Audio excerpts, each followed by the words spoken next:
Yeah, I think so. Oh, there we go, we're live. Hello! Welcome to FSC Live Ep.4. I believe it's number 4 now. Is that right, Simon? That's correct. It is, it's number 4, so I'm just going to get my iPad out so if you guys comment, I can see what you want to say. Today we're going to be talking a bit about youth development and kids, and a bit on how we like doing it and our theories behind it. And We know a lot of you don't have kids yet, or you've only just had kids, but might start having a little baby class going. A little baby class. Yeah, we've got Rowan and Pete, got a few out there with the small children at the moment. So first of all, the big question that we probably want to tackle at the start is specialisation, yes or no? Simon, what do you think? No. Good, because I also say no. I'm a very strong believer of no. If anyone's ever asked me this question before, I know Carly asks me almost every week about specialisation. We have a chat about it. Big fan of no early specialisation. Yeah, so like when I was a kid, my mum made me do a different sport every night. Up until I started knocking them away until I just had swimming. So I was just swimming when I was maybe 14. So I was tennis, football, swimming, gymnastics, even ballet. I did it all. Okay, so I think that helped shape me as an all-round athlete. Strength training wasn't a big thing 20 years ago for little kids. There's always been the taboo wings, maybe not taboo, but like kids shouldn't be doing any form of resistance training. But a lot of research is now showing that it's probably the most important time to do it. Yeah, I know as well, and it's pretty much for the same reasons that kids are early specialised. As you know, you saw it a lot in swimming. Kids are early specialising, and they're always the kids that never make it. I've never seen one that actually made it of specialising. You know, the kid that is 12 and then focuses everything on being the superstar that they think, like, you know, at 12 never tends to make it to, 18 or 16 or whatever and get there. So from a burnout perspective, yes, but more fundamentally, it's I believe it more for developing a more rounded, all-round athlete. You need to be able to expose yourself to a lot of different game scenarios, a lot of different different stimulus, and then you become a greater athlete from doing that.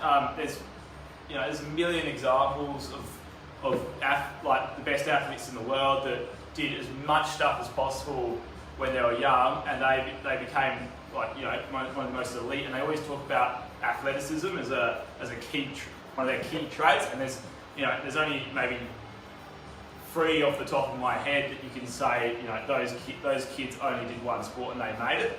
So, and those guys generally are quite successful, but they're more the exception that makes the rule than the norm. A lot of kids are supposed to do it. The more stimulus you have at an early age, the better. I believe, quite completely. Yeah, and if you can get them doing some basic fundamental strength work as well to make get them in the right place body wise as they develop through. Kids are always growing. Kids are growing at different rates, so it's very hard to predict when they're gonna get bigger and stronger and all that stuff. So you've got to, if they can be competent in movements and have a large range of movements that they can perform well in all planes of motion, all directions, they're going to be a better all-round athlete and just a better human being in general, like physically. So I'm very much off the specialisation train.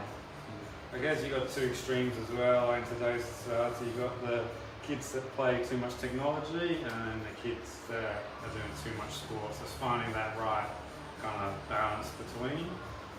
So the kids that are always on their video games or iPads who just don't want to do any exercise, trying to do something with them, even just to play with them has been the hardest part. Like when I was at my last job, I pretty much was getting paid to play with kids because the parents didn't really have time to do it, or they just couldn't get their kid to get outside and take part in team sports. So I was working with a lot of young kids just on movement development, and we're doing lots of like hanging, lots of throwing, jumping, catching, just all the basics that kids should know, and that kids, I guess I actually saw an article this week said something about kids between 7 and 10 are about 30% less competent than about 10 years ago when performing jumping, catching, bounding, running. Yeah, and we could back that up with our experiences of what we have. Like, we say it all the time. We go like, these kids just can't move, and that compared to kids that we grew up with. Like, you grew up with kids and we could all run around, jump, climb trees, do all that stuff, and you try and get sometimes you try and get kids to do it now. Like, it's just you're looking at them going like, oh my god, like what's going on? Like, you can't even sit down properly. You can't get off the floor. It's not an overweight issue. It's just they don't do enough reps of it to be able to perform the task in an efficient manner. So they haven't learned those key movement patterns that are required for not just sport and physical development, but just everyday life. It's like watching some kids run nowadays is absolutely like mind blowing. Like, you watch them and go like, no wonder ACL, and all that is going on the way up. People just can't. But that's also like, not everyone's taught. No one's taught to run either. It's assumed you can run. Like swimming, it's like you're taught to swim, like life-saving skills, so you can be comfortable in water. Running is you're assumed to run. If you can't run, it's tough. Just you've got to do what you can do. Yeah. But if more kids were running more often, they would get better at running. So no big no to specialisation. Get them doing as many sports as possible. So what would be if and when you have a child, don't want to assume anything. You may not want a child. That's absolutely fine. What sports would you get them doing? If you could pick 3 sports, what would they be? 3 sports. So you could get a child doing to give them swimming, gymnastics, and some sort of team sport just for socialisation and kind of general running, movement, play. Yeah, I would probably go. I'd probably start them with gymnastics, some sort of martial arts, so karate or something like that. And then probably a team sport as well. And then as soon as gymnastics got too crazy, probably transfer them into swimming from there. So I've kind of changed the question really, but so I was like, I'm just looking at your spelling, to be honest. Today I cannot be bothered spelling anything on the whiteboard, so it's all rhyme language today. But yeah, I'd probably go a martial art. Because there's so many different movements in martial art, it's quite interesting to watch, and just hand-eye coordination would be great. Gymnastics, just from the overall strength benefits you get out of that, until they get to an age where gymnastics becomes a bit stupid, and then I'd probably transfer them out to something else, probably swimming, because I'm a bit biased, and then definitely a team sport as well, just for the social interaction and getting used to reading plays and stuff like that. So the other question we always get asked is, how are we too young to come see us? We've kind of pushed the boundary in our group youth program. We've brought it down to, I think, 8. Yeah, and I think individually and in a group setting are 2 different things. So, I mean you can start them as young as you like, realistically. Well, when I was working at Christchurch, I did have 6, 7-year-olds. Some of them were more slightly behind in their development, or the school had told them they're not very good at sport, which kind of freaks parents out when you're told you're way below average, which is probably not the best thing to do when you're trying to encourage sport. So yeah, I've worked with as young as 6 and 7, got them up to 5 sets of 5 pull-ups pretty quickly. So you can get them they're so easy to develop the younger they are. The younger they are, it's like how they talk about learning. Like, kids are sponges, they do whatever you tell them to do. It's the same with this. Like, kids are so adaptable at a young age that you might as well be getting them to do something. I think you can probably start them as early as you actually wanted to, because at the end of the day, they don't have to come in here and they're not going to be like, they don't have to move any weight around or anything like that. Like them just being able to hold on to things, climb, crawl around, stuff like that. You can start that from whenever. So until they can understand what a certain muscle action is, I think you can probably get them started individually. And then groups, I think 8 is probably the lowest, because we're not here to babysit. Yeah, it's not a babysitting service, and especially when you've got everything's limited by time. So our group goes from 8 to 6. How old? We're set to 16, but generally we've only got up to 14, and the 16-year-olds are seeing us in other programs. Yeah, going to FSC clubs or something like that. So and that's a massive range of developments and competency levels and stuff like that to try and balance. So it becomes quite tricky, but I think 8 probably would be almost the latest that I'd want to get someone into doing some kind of movement prep or something like that. Yeah, so it all relates back to our FSC criteria. So when we've got the guys in from 10 to 12 years old, the aim would be to get them up to level 4 or 5 by the time they're kind of 18. Would be a good kind of period, over 6-7 years. Yeah, depending on when they start, and depending on how fast they develop, it would be, there's a lot of if, buts and maybes with that, but 18 would definitely be you'd hope they got to that stage by 18. If they get there before then, that's good. You can have a really early developing girl or early developing boy, and they could get, they could push way past that earlier. But by 18, if a kid's been in the program for 4 years or whatever, they would think they'll get to past that, get to that stage by 18 at least. But everyone's an individual, and everyone has their own issues. So, Zion, how do you tick off competency? What are the things you're looking for when a young kid young kid at any age? Because remember, we're remembering that it's we judge stuff on training age, not on actual age. What are some key competency things that they'll need to tick off before they progress onto any weight bearing stuff?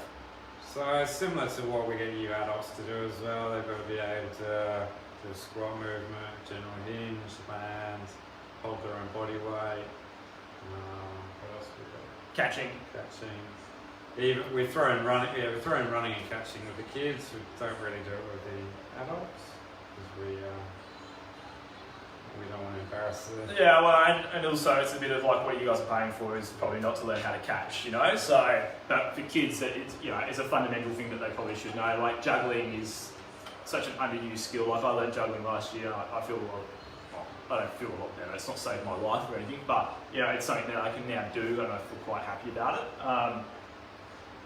And I think for kids, it's quite good for their hand-eye coordination and just developing a skill set. What would be your ideal 18-year-old? What would they be able to do? No, let's bring it back. How long we've had Ideal 14-year-old.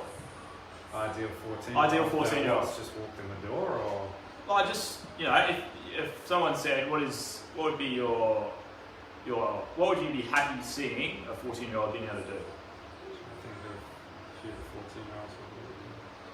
So, an ideal 14-year-old I've worked with, he was, within a year, his body weight squatting 5-6 reps, do 5-6 pull-ups, could deadlift 1.3, 1.4 body weight.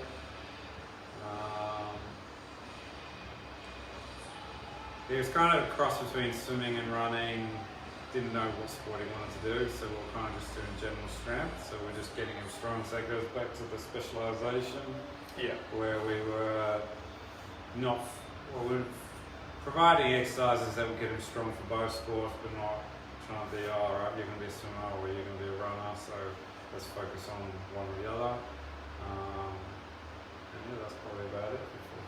Yeah, for me, a 14-year-old would be someone who could lift their body weight, do chin-ups for reps, be able to squat their body weight, deadlift their body weight, push up with exceptional technique and be able to hold their shoulder blades together, and posturally you'd be able to look at them and they're quite, they're set. Their shoulders are back, their thumbs up pointing in, they can stand well.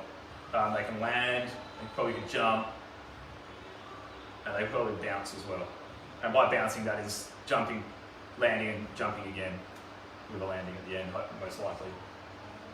That'd be my idea for a 14-year-old. Probably from 14, where would you go? 16.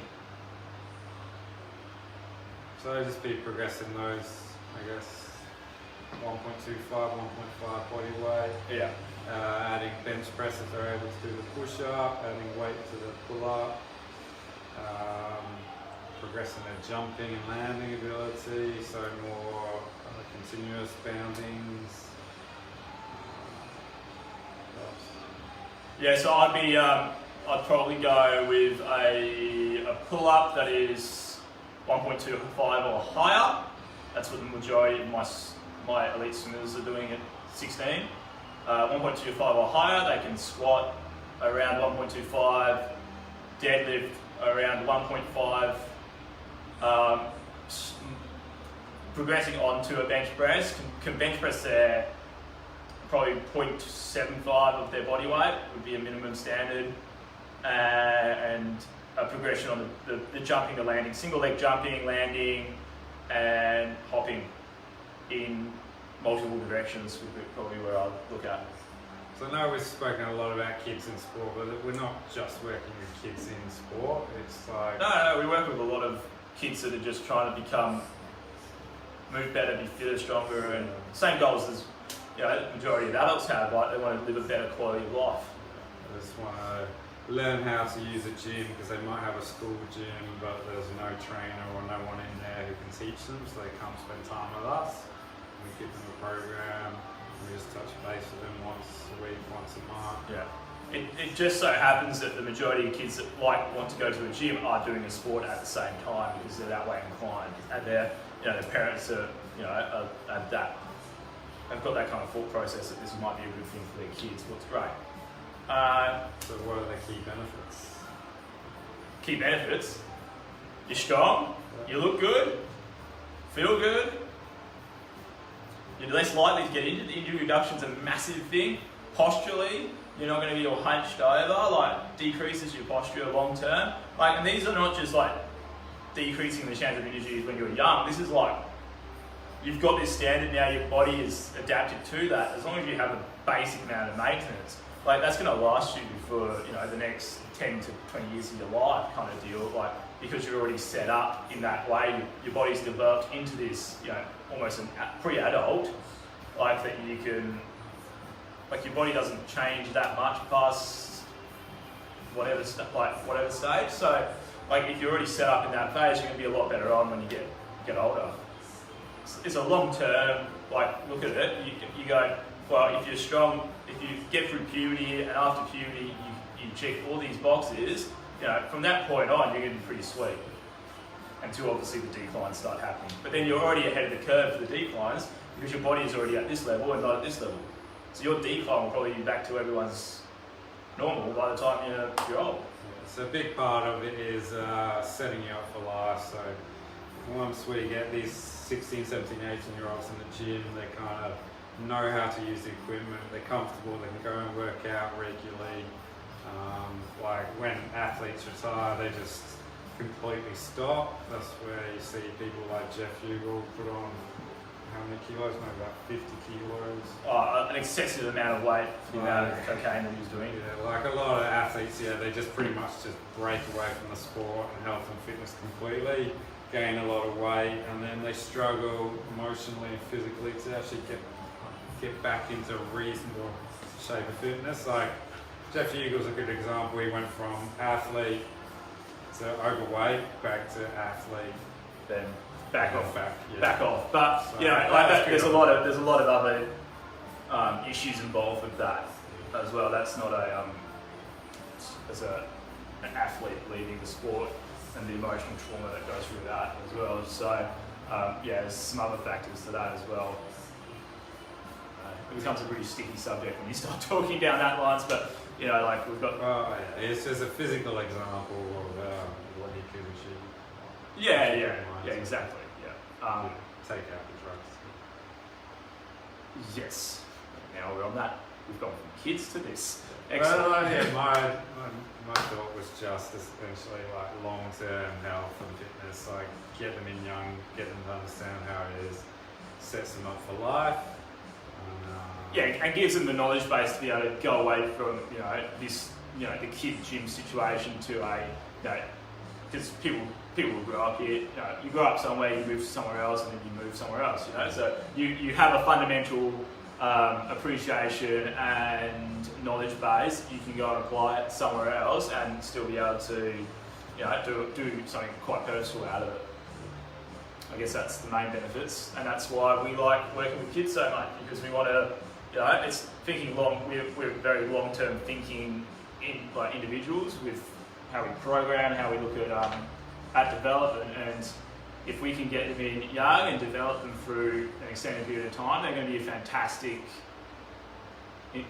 fantastic shape physically and mentally, and they're going to be able to have a better opportunity to progress that through the rest of their life and pass that down to the next their kids and whatnot, and keep this this trend of fitness on the increase instead of everyone getting fat, not being able to move, and seeing a general decline in the human species as an athletic being, as a physical being, Yeah, so it's a big circle. Like now getting all the 50 and 60-year-olds being like, oh yeah, I should have started gym when I was a kid.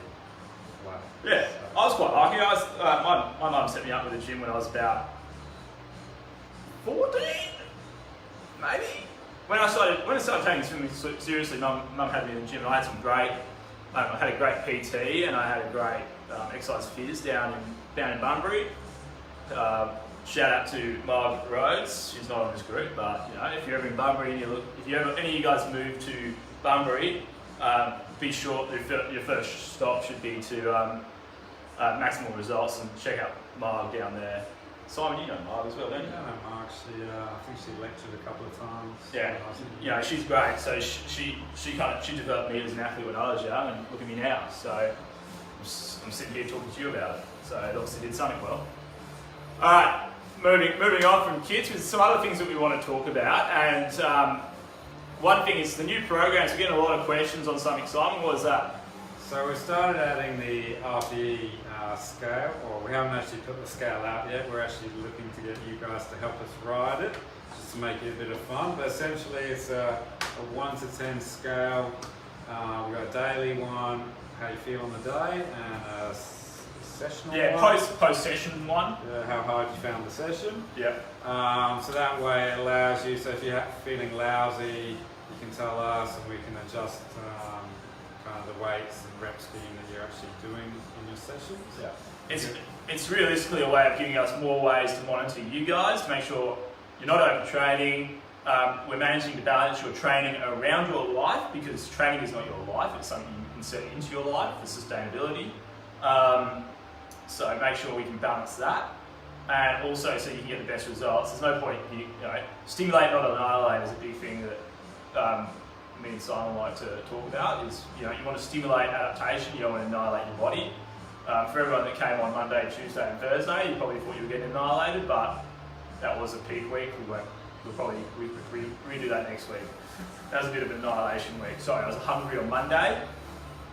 Tuesday was great. Everyone loved Tuesday. And first, last night, people just the different exercises. It's amazing how you add a different exercise into something and everyone goes absolutely to crap. Like something that no one's ever done. Exercise of the week, bear crawl. Yeah, like bear crawls, man. They're coming in. Yeah. So we've been using the RPE scale and the new programs for the FSC Club. We're going to roll them out in the FSC classes as well. So you can come in, tell us how you feel before you start. That way we can help you adjust the weights you'll be lifting and what sort of intensity to train at, just so everyone's on the same page. Like we're linking it up with the criteria as well. It's just making sure everyone's got the best all-round program based on competency and how they feel on the day. And again, this is not something that is new. Like a lot of you guys would be like, well, you ask us how we are every time we walk in the door. Anyway, yeah, we do that. This is just a way that we can. So, I'll go back to my swimmers, for example. For my swimmers, I get them to log it, and I can now tell their coach more information about what they're doing based on their week to week, how they're feeling. So if they've been up at an 8 what's high for the last 4 weeks, I know that they're right on the edge of where they should be on their daily RPE scale and their session RPE scale. I go, they're right on the edge, we probably need to back it off a little bit, okay? So, like for you guys, for example, you know, if you're always coming in, you're riding 10. If you're riding a 10, I'm probably going to tell you like to do 40 reps for everything, because, you know, 10 you probably should just go home. But like if you're riding a 9 every week, we know, okay, we need to dial this down a bit, because otherwise you're going to get injured, you're going to burn out, something's going to happen, you know, bad things happen when you're up that intensity for too long. So it's just, yeah, a more systematic approach for us rather than being like ad hoc or just guessing, essentially. Yeah, we're trying to eliminate as much guesswork as possible. So yeah, that's the RPE. So yeah, we'll roll it out more on the next week with the actual scales so you can see them. Please submit your... We'll make it a bit of fun. So yeah, I've started one, I've got a few gaps, so I'll post it on the group, and if you can put something in, we'll see what we did fits in the best spot. So I think we've got Simon doing cardio as a 10 or something like that. Something like that, yeah. And Julia doing calf raises as a 9. So I'm not on it because I'm a great all-round athlete. That can't lift anything over body. They can't lift anything because the spine collapses, yes. Alright, so yeah, that's our RP. We'll kind of wrap it up now because we actually have to go and do some stuff for Wembley. Some cabinet, we're going cabinet shopping today. Cabinet shopping, look how domesticated we are. Special mentions, Righto weekend. Team FSC is about to shoot across the duck pond and we're very lucky conditions and hopefully sink a few beers over there. I'm really proud of the guys. They've trained well from what I've heard. I've picked up cycling in the last couple of weeks, so my fitness is at peak. I've never felt so good. I'm actually quite tired today. Any swimming, it's just cycling. I've been dipping my toes in the water every now and again, but you know, jumping in, splashing around, feeling good in the water, and then getting out again. Perfect way to train, I think, after a long career of beating myself up in training. We got the big, was it David? He's doing the solo? No, that's Port's Pub. Port's Pub, oh my God. But his wife is doing a solo, and he will be on the boat. Yeah, so good luck to your wife, mate. That'll be good. Maybe she should come down afterwards and have a bit of a training session. Who knows?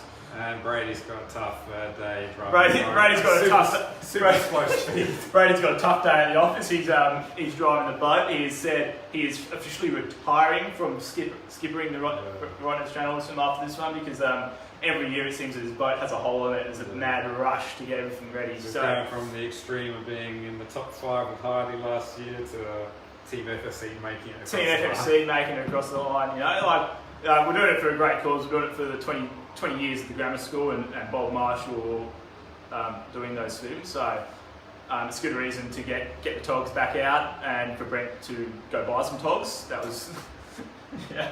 So thanks, big number one. Big shout out to Brent for actually joining the team because I don't know how we managed to convince him. For a guy who's never really swam in his life, he's gonna do well for us. He knows his role on the boat, and we know ours, so we'll get there. All right. And the last bit, Wembley. An update on Wembley. We should make this its own segment. If you haven't noticed, if you're not following FSC Wembley on Instagram, please do. That'd be very nice. But we've been doing a few videos every day of every time that me and Simon are both in the office at the same time, videoing each other and going, "How's Wembley going?" and going, "Yeah, we don't know because it's become a bit of a meme at this stage. We think." But today we know. But today something's happened. So in 3 weeks' time, we get the keys. We potentially get the keys. Permits have been approved. Certificates are all given out. The builders are going to walk in next week and start doing their thing, and then hopefully some things will happen. So 3 to 4 weeks, guys. We're looking. All the equipment's there, so yeah. Everything's sitting there. We're buying cabinets today. Maybe buying cabinets today. Depending if we can actually agree on something. But yeah, that's where that's at. So that's good news before my swim tomorrow. I don't have 20 Ks of thinking about Wembley because it's happening now. It's on its way. Anything else, Simon? No, I think that's it for now. Well, I'll see everyone there tomorrow morning, hopefully. Super Saturday. Super Saturday, bring a friend. It's free for everyone. Deadlift technique. See you then. Oh, Lockie! Lockie's watching! Lucky, you need to come to the gym. Lockie, tell Mia to come with you. Is that name Mia? No, but that's what he said. He said he's MRA. Oh, am I? So I assumed that was what it was.